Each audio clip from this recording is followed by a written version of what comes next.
रीवा 24 के ताजा तरीन अंक के साथ मैं सीमा रानी झा। सबसे पहले नजर डालते हैं आज की प्रमुख खबरों पर। 26 अप्रैल को होने वाले दूसरे चरण के चुनाव के लिए मतदान दल रवाना। 18 लाख से ज्यादा मतदाता करेंगे अपने मताधिकार का प्रयोग। 9 वर्षीय मासूम की रेप के बाद हत्या की आशंका के चलते परिजनों ने लगाया सड़क पर जाम। अमहिया पोलिंग बूथ में 2 पक्षों के बीच रास्ते को लेकर हुआ विवाद और बहुजन समाज पार्टी द्वारा भारतीय जनता पार्टी के नेता पर आचार संहिता उल्लंघन का लगाया गया आरोप। निर्वाचन आयोग ने की शिकायत दर्ज। खबरें अब विस्तार से। 26 अप्रैल को दूसरे चरण का मतदान होना है, जिसके लिए मतदान दल रवाना हो चुके हैं। आपको बता दें कि इस बार जिले में 18 लाख से ज्यादा मतदाता अपने मताधिकार का प्रयोग करेंगे।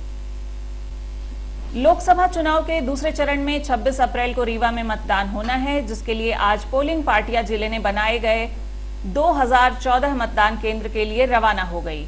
रीवा संसदीय सीट से 14 उम्मीदवार चुनाव मैदान में हैं और इनके भाग्य का फैसला 26 अप्रैल के मतदाता करेंगे। जिले भर में 18,52,126 कुल मतदाता हैं, जिनमें 9,66,936 पुरुष, 8,85,176 महिला और 14 थर्ड जेंडर वोटर हैं। ये मतदान प्रक्रिया कड़ी सुरक्षा के बीच संपन्न होगी। 3,000 से ज्यादा पुलिस सुरक्षा कर्मी तैनात किए गए हैं। 230 पुलिस मोबाइल पार्टियां बनाई गई हैं, जो मतदान केंद्र में घटना होने के साथ ही पहुंच जाएगी। 2014 मतदान केंद्र बनाए गए हैं, जिसमें मिक्स मतदान केंद्र 435 हैं, 16 आदर्श मतदान केंद्र, 143 पिंक और 2 दिव्यांग द्वारा संचालित मतदान केंद्र बनाए गए हैं। रीवा जिले में दूसरे चरण में मतदान होना है, तो अपने यहाँ जो मतदान की तारीख है वो कल है। आज की डेट में अपने सभी मतदान दल रवाना हो गए हैं।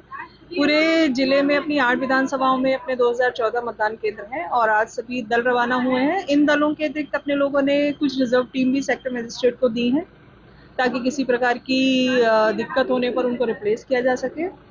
इसके अलावा चूंकि गर्मी का मौसम है, तो सभी मतदान केंद्रों पर पर्याप्त छाया की व्यवस्था और पीने के पानी की व्यवस्था की गई है, ताकि किसी भी मतदाता को कोई दिक्कत ना हो। मतदान दलों के लिए जो व्यवस्थाएं रहती हैं वो पूरे नगर निगम सीमा क्षेत्र के अलावा सभी सीओ जनपदों ने और सभी सीएमओज ने की है। तो कुल मिलाकर के पूरी टीम कल मतदान कराने के लिए तैयार है। मतदान का जो समय है अपने यहाँ वो सुबह 7 बजे से शाम को 6 बजे तक रहेगा। तो मेरी आपके माध्यम से सभी लोगों से अपील है कि जो भी मतदाता हैं वो अपने मत का प्रयोग अवश्य करें। आपका जो भी मतदान केंद्र है वहां पर जाकर के अपना वोट जरूर डालें। मैडम, संवेदनशील मतदान केंद्र भी उनके लिए क्या सोचते? अपने यहाँ 300 से अधिक क्रिटिकल मतदान केंद्र बनाए गए हैं। क्रिटिकल मतदान केंद्रों पर हम लोगों ने कैमरास की व्यवस्था की है, वहाँ डिप्लॉयमेंट फोर्स का भी रहेगा और इसके अतिरिक्त माइक्रो ऑब्जर्वर्स की भी नियुक्ति रहेगी। हालांकि इस बार लगभग 1000 मतदान केंद्र ऐसे हैं जहां पर कैमरास, सीसीटीवी डिप्लॉय किए गए हैं और माइक्रो ऑब्जर्वर भी कई सारे केंद्रों पे भेजे गए हैं। तो कुल मिलाकर के लॉ एंड ऑर्डर और अन्य सुरक्षा की जो व्यवस्थाएं हैं वो भी चाक चौबंद है, ताकि कोई भी मतदाता बिना किसी भय के खुद को सुरक्षित महसूस करते हुए मतदान करे। मैडम, पिंक बूथ कितने बनाए गए? जिले में जो पिंक बूथ हैं वो सामान्यतः अपने रीवा शहर में ज़्यादा बनाए गए हैं, जो कि रीवा विधानसभा में। इसके अतिरिक्त भी जो विभिन्न विधानसभाओं के हेडक्वार्टर हैं वहाँ भी पिंक बूथ बनाए गए हैं। रीवा में ये संख्या 80 के आसपास है। पिछली बार हम लोगों ने चुनाव में विधानसभा में देखा कि महिलाओं ने बहुत बढ़ चढ़कर हिस्सा लिया, बहुत उत्साह से अपने यहाँ चुनाव कराए। तो इस बार भी जो मतदान दलों में महिला कार्मिकों की संख्या है वो काफी। सितलहा में 9 साल की बच्ची की दुष्कर्म के बाद हत्या के चलते आज परिजनों ने सड़क पर जाम लगाया और न्याय की मांग करते हुए जमकर हंगामा मचाया। 23 अप्रैल की सुबह सितलहा हरिजन बस्ती में एक 9 साल की बच्ची की लाश मिली थी। आशंका जताई जा रही है कि बच्ची की हत्या रेप के बाद की गई, जिसके बाद परिजनों ने आज जवा बाजार में जमकर हंगामा मचाया। परिजनों का कहना है कि अगर किसी बड़े घर की बेटी होती तो अभी तक सारी जांच हो गई होती, क्योंकि हम गरीब हैं इसलिए हमें न्याय नहीं मिल रहा है। वहीं वोट न डालने की भी बातें कही जा रही हैं। सवाल ये उठता है कि 2 दिन के भीतर बच्ची का अभी तक पोस्टमार्टम क्यों नहीं किया गया और पोस्टमार्टम की रिपोर्ट अभी तक क्यों नहीं आई है, जबकि सामान्यतः 24 घंटे के भीतर रिपोर्ट मिल जाया करती है। वहीं चुनाव के चलते पुलिस प्रशासन भी भारी दबाव में नजर आई। मामले को लेकर उपस्थित परिजनों सहित लड़की की मां और एडिशनल एसपी से हमने बात की। बच्ची हमारे लेते जा रही, बच्ची दिखी सी हम गोली खा के पहुड़े रहे। हमें 11 बजे हमारे बच्ची लड़का पहुड़े रही। अब मोबाइल हमारे पास रही, ये टाइम देखी, अब वो ऊँचे ने 11 बजे तो हमारी बच्ची रही। अब जब वो बच्ची लेटरिन तो जब ऊँचन तो हमारी बच्ची नाटक पड़ी रही। अब ये हमका मालूम नहीं कि कितनी जान मारना, कितनी जान मारता। कैसी स्थिति में थी जब आपने अपनी बेटी को देखा? तो हमारा बेटी चड्ढी पर रही, बनियाई पहने रही, इसे करवट पड़ी रही। और चोटें गंभीर कहीं चोट वगैरह या कहीं कुछ? चोट वगैरह समझ पहले बरह के हमका शंकर किरवा खाए गए, ये ले चला दवाई करावा, ये दवाई कराई यहाँ देखी तब बच्ची का जब देखें तो मेरे बच्चे के खुद की मुरेरी रही, अकुल बलात्कार के कुल खून चालू रहा। कब देखा आपने, कैसी स्थिति में देखा और कितने बजे देखा? 1 बजे रात को। क्या करने गए थे आप? बाथरूम करने कैसी स्थिति में थी बेटी? वो मारी पड़ी। और कुछ वहाँ पर और किसी को आते जाते क्या देखा आपने वहाँ पे? नहीं को किसी को नहीं। तो फिर जब आपने अपनी बहन है आपकी, उसको देखा तो फिर उसके बाद आपने क्या किया? उसको जाके दवाई करवाने गए। आस पड़ोस किसी को बताया था आपने? जब रो गई लगा सब आ गए थे। पकड़ लो सर,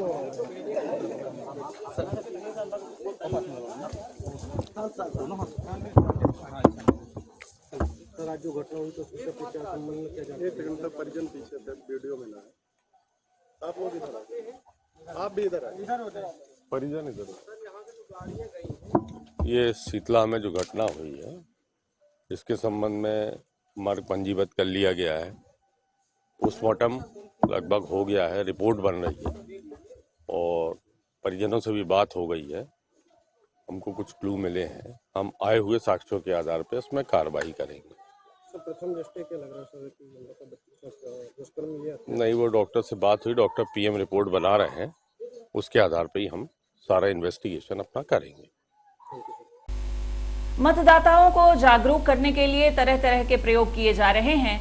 इसी कड़ी में रीवा में मतदाताओं के लिए 4 लकी नंबर जारी किए गए हैं, जिन पर इनाम की घोषणा की गई है। नगर निगम आयुक्त संस्कृति जैन ने बताया कि लोकतंत्र के महापर्व में मतदाताओं के लिए इस वर्ष नवाचार किया जा रहा है। वह लकी नंबर 18, 74, 230 और 543 है, जिस पर जानकारी देते हुए संस्कृति जैन ने बताया कि 18वीं लोकसभा का चुनाव है। रीवा विधानसभा का नंबर 74 है। मध्य प्रदेश में सीटों की संख्या 230 है और 543 सांसद के लिए पूरे देश में वोटिंग हो रही है। इन सभी नंबरों पर जो मतदाता मतदान करेगा उसे रीवा जिले में पुरस्कृत किया जाएगा। संस्कृति जैन ने बताया कि यह घोषणा व्यापारियों के साथ मिलकर की गई, जिससे लोगों में मतदान को लेकर अधिक से अधिक रुझान रहे और 100% मतदान का लक्ष्य पूरा हो सके। रीवा शहर के मतदाताओं को के अधिकतम वोटों को लाने के लिए और मैक्सिमम वोटर्स परसेंटेज बढ़ाने के लिए रीवा शहर के व्यापारियों ने प्रशासन के साथ का सहयोग किया है।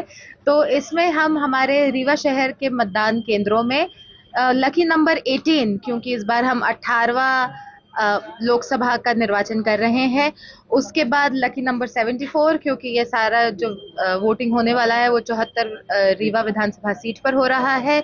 लकी नंबर 230, 230, क्योंकि मध्य प्रदेश राज्य में हमारी 230 विधानसभा सीटें हैं। और आखिरकार लकी नंबर 543, क्योंकि इस लोकसभा 2024 के चुनाव में हम कुल 543 सांसदों के लिए निर्वाचन करवा रहे हैं। इसलिए इन सभी चारों लकी वोटर्स को रीवा के व्यापारी वर्ग द्वारा अलग अलग डिस्काउंट कूपन्स और फूड कूपन्स और सिनेमा टिकट्स दी जा रही हैं। तो वोटिंग के पश्चात जो ये लकी वोटर्स रहेंगे, लकी नंबर वोटर्स रहेंगे, जो 18वें, 74वें, 230वें और 543वें मतदाता होंगे उस मतदान केंद्र के, उनको ये प्राइजेस मिलेंगे। तो मैं सभी रीवा वासियों से और पूरे फेज 2 के सभी नागरिकों से अपील करती हूँ कि वो अवश्य आएं और अपना वोट कास्ट करें। रीवा के अमहिया पोलिंग बूथ में 2 पक्षों के बीच रास्ते को लेकर विवाद हो गया, जिसके बाद मौके पर प्रशासनिक अधिकारी और पुलिस बल पहुंचे और रास्ता खुलवाया। लोकसभा चुनाव में मतदान के लिए रीवा के अमहिया स्थित महाराजा पब्लिक स्कूल में मतदान केंद्र बनाया गया था, जिसमें रास्ते को लेकर 2 पक्षों के बीच विवाद की स्थिति निर्मित हो गई। मतदान केंद्र को जाने वाले रास्ते में विवाद की जानकारी मिलते ही प्रशासनिक अधिकारी और पुलिस बल मौके पर पहुंचा। इसके बाद मतदान केंद्र की ओर जाने वाले दोनों ही रास्तों को खाली करा दिया गया है। दरअसल रीवा के अमैया स्थित महाराजा पब्लिक स्कूल में मतदान क्रमांक 109, 110, 111 बनाया गया है, जहां 2 रास्ते हैं। महाराजा पब्लिक स्कूल के संचालक देवेंद्र सिंह का कहना था कि दूसरे रास्ते को खुलवाया जाए, जिसे लेकर शहर काजी एवं स्थानीय लोगों के साथ दोनों पक्षों के बीच विवाद की स्थिति निर्मित हो गई। मामले की गंभीरता को देखते हुए प्रशासनिक अधिकारी एवं पुलिस बल मौके पर पहुंच गए। इसके बाद दोनों ही रास्तों को खुलवाया गया। इस संबंध में हमने दोनों पक्षों से बात की, जहां दोनों ने अपनी अपनी बातें रखी। दरअसल इसमें मामला ये है कि मतदान केंद्र में यहाँ पर जो यहाँ मतदान होता है, इसके पहले लोकसभा, विधानसभा और पार्षदी जो चुनाव हुए थे, वो महाराजा पब्लिक स्कूल के जो मेन गेट है वहाँ का, उस गेट से चुनाव भी पिछले भी हुए हैं और वहीं से हो रहे थे। दरअसल इस महाराजा पब्लिक स्कूल के जो ऑनर हैं देवेंद्र सिंह, उनकी तरफ से ये एक अवैध कब्जा है वक्फ की संपत्ति पर, और उन्होंने आकर के ये यहाँ पर रोज़ाना उनके बच्चे और वो धमकी देते हैं आए दिन। और यहाँ रेसिडेंशियल एरिया है, दूसरा जो गेट है यहाँ पर लोग रहते हैं, काफ़ी लोग यहाँ रह रहे हैं, तो वो आकर धमकी देते हैं। और अभी 2 दिन पहले भी आके धमकी दिए कि हमारे दामाद कलेक्टर हैं और हम राजनीति में हैं, हम चुनाव यहाँ से कराएंगे, इस गेट से कराएंगे, हमारा वो गेट जो है बंद रहेगा, उसमें से हम चुनाव नहीं कराएंगे, हम जहाँ से चाहेंगे वहाँ से कराएंगे, और आप लोग यहाँ पे कोई भी इस्तेमाल, कोई भी गाड़ी खड़ी करना, कुछ भी करना, ये सब मत करिए। जबकि यहाँ जो रास्ता है, ये रास्ता खुद का यहाँ प्राइवेट एक रास्ता है जो बनाया भी गया है और यहाँ पर इस्तेमाल है। और मैं एज ए शहर काजी खुद भी यहाँ रहता हूँ और मेरा निवास भी यहीं पर है। यहाँ ये बताया जा रहा है, ये क्या जो देवेंद्र सिंह जी इनकी ये निजी भूमि है क्या? नहीं, ये पूरा वक्फ की संपत्ति है, बल्कि खसरे में जो है इसका जो नंबर है 358, वो मध्य प्रदेश वक्फ संपत्ति इसमें दर्ज है। और अभी खसरा भी निकाल कर देख लिया जाए। और इसके पहले 2020 में जब ये वहाँ से रास्ता बना रहे थे, तो लोगों की तरफ से जो शिकायतें हुई, यहाँ लोगों ने शिकायत की, तो नगर निगम की तरफ से बाकायदा इस पर एक नोटिस कटी थी। उस नोटिस में साफ तौर पर यह दर्ज किया गया था, बताया गया था कि 3 दिवस के अंदर आप चूंकि वक्फ की संपत्ति को खुर्द-बुर्द कर रहे हैं, तो 3 दिवस के अंदर आप इसका जो है ऑर्डर बताइए, और उसके बाद ये बताइए कि ये कैसे आप इस पे कब्जा किए हुए हैं और इसके आपके पास डॉक्यूमेंट्स क्या है। तो 493 नंबर इसका वक्फ का जो खसरा है, वो खसरे में वक्फ की संपत्ति चढ़ी हुई है, और 32 एकड़ की पूरी जमीन में ये वक्फ की संपत्ति है, और ये भी उसी में दर्ज है साथ में। पोलिंग बूथ के लिए कोई इशू विशेष नहीं था। वहाँ स्कूल है 2000 से, राजेश अरोरा जी से मैंने लिया था। महाराजा पब्लिक स्कूल 2002 से संचालित है वहाँ पे, और मेन रास्ता था ये स्कूल के जो है, तो पहले राजेश अरोरा जी जब कॉलेज चलाते थे, तो ये कर्मचारी इनके पिताजी लोग, वालिद लोग जो रहे होंगे, कोई क्लर्क था, कोई बाबू था, कोई चपरासी था, तो ये लोग रहते थे रास्ता में। तो वो तो जब मेरे को दे रहे थे, तो रास्ता बंद करके कि आधा इन लोगों को 2-3 फीट निकलने को दे दिया जाए, और हमने कहा कि रहे आएंगे, गाड़ी घोड़ा जो है तो 12 फीट में जो है तो 8 फीट हो जाएगी, 4 फीट तो 8 फीट में गाड़ी वगैरह न जाएगी, तो रहा आएगा। लेकिन ये पिछले 6-7 साल से जब से शहर काजी इनका लड़का बन गया, खान साहब का, तब से ये जो है इस पे रोज विवाद करने लगे। अनावैध रूप से निर्माण करा के 4 मंजिल बना लिए मकान अपना छोटा सा पुराने घर पे। नगर निगम में भी बताए थे, शिकायत किए थे, और आए दिन हमारा आना जाना रहता नहीं था। मैडम आती जाती थी, तो ये लोग अपना कोई बैठा, अब स्कूल में तो पेरेंट्स आ गए, कोई चड्डी पहने बैठा है, कोई तौलिया लगाए बैठा है, तो आए दिन विवाद के कारण पिछले साल मैडम ने जो है तो ये गेट अलग बना लिया था। तो चुनाव पार्टी का ये कहना था कि ये साफ सुथरा है, इस गेट से, पुराने गेट से नहीं जाएंगे। अपना कहना था कि पुराने गेट को खुलवाइए, ये कब्जा कर रहे हैं, आए दिन विवाद भी करते हैं। अभी रात में जो है तो नाम लिख लिया अपना, उसमें अपना जय राजेश अरोरा जी जनता कॉलेज चलाते थे, और पूरा वहिया वक्फ बोर्ड की संपत्ति बताते हैं। इसमें पंडित श्रीनिवास तिवारी, पंडित भैया लाल शुक्ला, अच्युतानंद मिश्रा, सब उसी संपत्ति में बताते हैं। इसका मुकदमा जो है उनसे जो लिया है वो वगैरह में लिया है या फिर ऐसे? नहीं, अरोड़ा जी से हमने खरीद के लिया। वक्त की संपत्ति नहीं, वक्त की संपत्ति नहीं है ना भाई, वक्त की संपत्ति अभी ये बता रहे हैं। वक्त की संपत्ति का डिसीजन हाई कोर्ट से हो चुका है। ये 17 लोग जो है तो पार्टी थे, शुक्ला जी, श्रीनिवास तिवारी, राजेश अरोड़ा, ये लोग पार्टी थे। हाई कोर्ट से डिसीजन हो चुका है पक्ष में, और तहसीलदार साहब ने 2012 से ही ये कर रहे हैं, 2012 से ये विवाद पैदा कर रहे हैं। तो तहसीलदार एक नोटिस भेज के अपने को मांग चुके हैं। ये मतलब हाई कोर्ट का डिसीजन और पूरा जो है तो वो कागज तहसीलदार साहब को सौंपा जा चुका था नगर निगम को। दो पक्षों के बीच में कोई जमीन से संबंधित विवाद है, जिसमें दोनों पक्षों को समझाइश दी गई है कि अभी जो कि हमारी प्राथमिकता निर्वाचन है, निर्वाचन के उपरांत इसकी जांच के उपरांत इसका जमीन विवाद का निराकरण किया जाएगा। यहाँ सब जो दो रास्ते हैं, एक रास्ते को बहुत ईजी बता रहे हैं, इसके लिए क्या किया? जो पूर्व से ही रास्ता चालू था उसी रास्ते से शांतिपूर्वक मतदान किया जाएगा, और जो विवाद है उसकी प्रत्यक्ष जांच के उपरांत उसका निर्णय किया जाएगा। जी, किन लोगों में विवाद? इसकी प्रत्यक्ष से आपको जानकारी दे दी जाएगी जिन पक्षों के बीच में विवाद है। बहुजन समाज पार्टी द्वारा भारतीय जनता पार्टी के नेता पर आचार संहिता का उल्लंघन करने और जातिगत रूप से विद्वेष फैलाने का आरोप लगाया गया है, जिसकी शिकायत आज जिला निर्वाचन अधिकारी को सौंप दी गई। बहुजन समाज पार्टी के प्रत्याशी एडवोकेट अभिषेक मास्टर बुद्धसेन अपने कार्यकर्ताओं के साथ कलेक्ट्रेट कार्यालय पहुंचे और बताया कि भाजपा नेता बालेंद्र शुक्ला, जो कि पहाड़िया थाना रायपुर के रहने वाले हैं, पत्रकार वार्ता कर आदर्श आचार संहिता का उल्लंघन किया है। उन्होंने आरोप लगाते हुए कहा कि बालेंद्र शुक्ला का कहना है कि बसपा प्रत्याशी केवल अपने जाति का वोट पाएंगे तथा उनके पिता बुद्धसेन पटेल पर व्यक्तिगत मानहानि करने के उद्देश्य से लांछन लगाते हुए कहा कि वह डकैत है। उन्होंने हत्या की है ताकि मतदाताओं एवं समाज में बसपा प्रत्याशी और उनके परिवार के प्रति मतदाताओं में रोष उत्पन्न हो और चुनावी असर पड़े। उक्त बातों का प्रसारण विभिन्न यूट्यूब चैनलों व सोशल मीडिया व समाचार पत्रों के माध्यम से प्रसारित हुआ, जिसे लाखों मतदाताओं ने सुना और देखा, जिससे अभ्यर्थी का चुनाव प्रभावित हुआ है।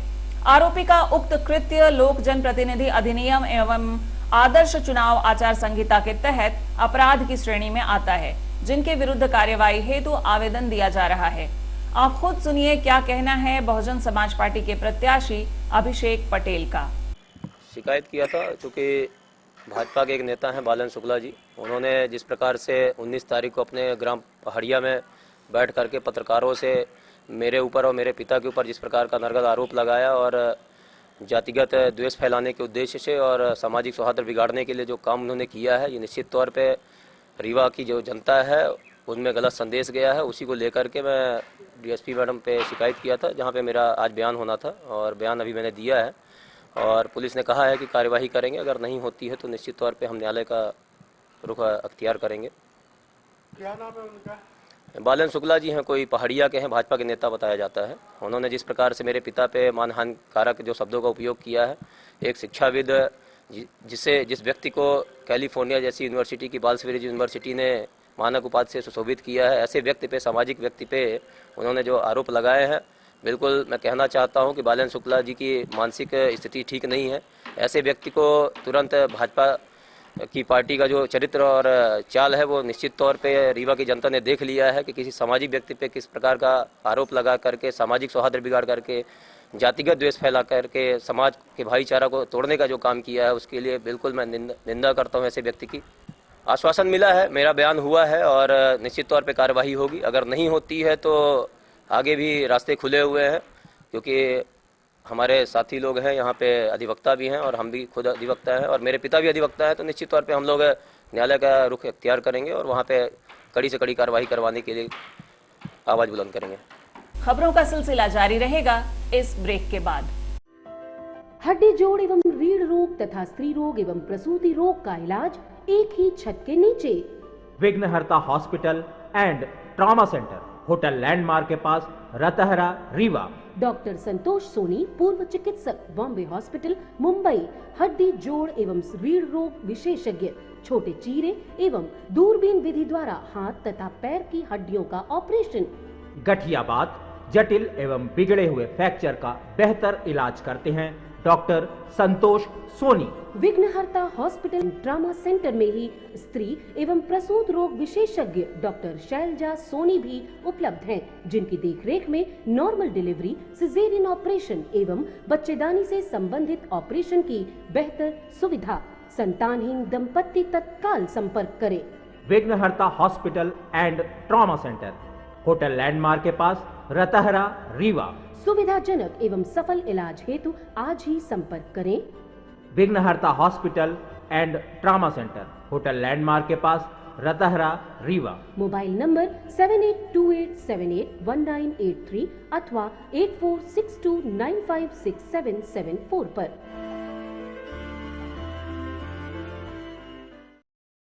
समान पुलिस ने जिला बदर के आरोपी को गिरफ्तार किया है और उसके बाद उसे जेल भेज दिया गया है।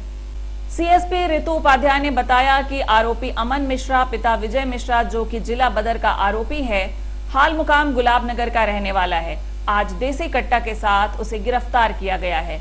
उन्होंने बताया कि आरोपी के खिलाफ पहले से भी कई प्रकरण दर्ज हैं और वह आपराधिक प्रवृत्ति का युवक है, जिस पर उचित कार्यवाही कर जेल भेज दिया गया है। सामान थाने के गुलाब नगर निवासी अमन मिश्रा पिता विजय कुमार मिश्रा, जिनका पूर्व में काफ़ी आपराधिक रिकॉर्ड है, जिला बदल के आरोपी हैं। देसी कट्टा के साथ उन्हें पकड़ा गया है। 315 बोर का देसी कट्टा में 15 राउंड के उन्हें पकड़ा गया है। एरिया डोमिनेशन की कार्रवाई के दौरान ये कार्रवाई की गई है। खबरों का सिलसिला जारी रहेगा इस ब्रेक के बाद। Pentium Point Group of Institutions, a key to success. जी हाँ, Pentium Point Group of Institutions, जहां पर आपको मिलते हैं BA LLB 5 year full time programme, LLB 3 year full time programme, Bar Council of India से मान्यता प्राप्त हैं। MBA के 2 year full time programme AICTE New Delhi से मान्यता प्राप्त हैं। पेंटियम पॉइंट टेक्निकल कॉलेज में स्नातक व स्नातकोत्तर के सभी पाठ्यक्रम संचालित हैं, जिनमें प्रवेश प्रारंभ है। हमारा कॉलेज कोड है P500। याद रखिए, सामान्य वर्ग BPL कार्ड धारकों को शिक्षण शुल्क में छूट व SC/ST OBC छात्रों को मध्य प्रदेश शासन के नियमानुसार छात्रवृत्ति। आप संपर्क कर सकते हैं हमारे हेड ऑफिस में, जो है हेडगेवार नगर रेडियो कॉलोनी के सामने रीवा, और कॉलेज कैंपस में, जो है करहिया सिमरिया रोड और हरदी सिमरिया रोड रीवा में। अधिक जानकारी के लिए हमारे फोन नंबर पर संपर्क कर सकते हैं। हमारा फोन नंबर है 07662438035। मोबाइल नंबर पर भी संपर्क किया जा सकता है, जो है 9992084339।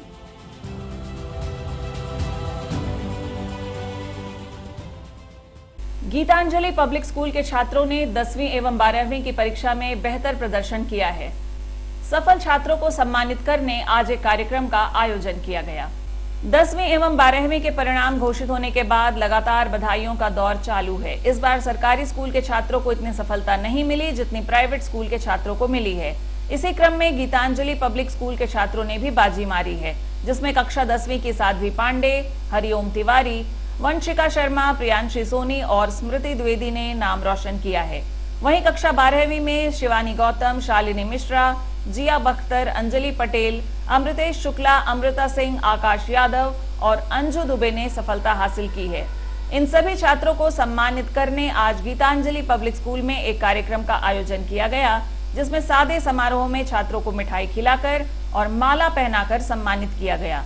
इस दौरान स्कूल के सभी छात्र, शिक्षकगण एवं संचालक उपस्थित रहे।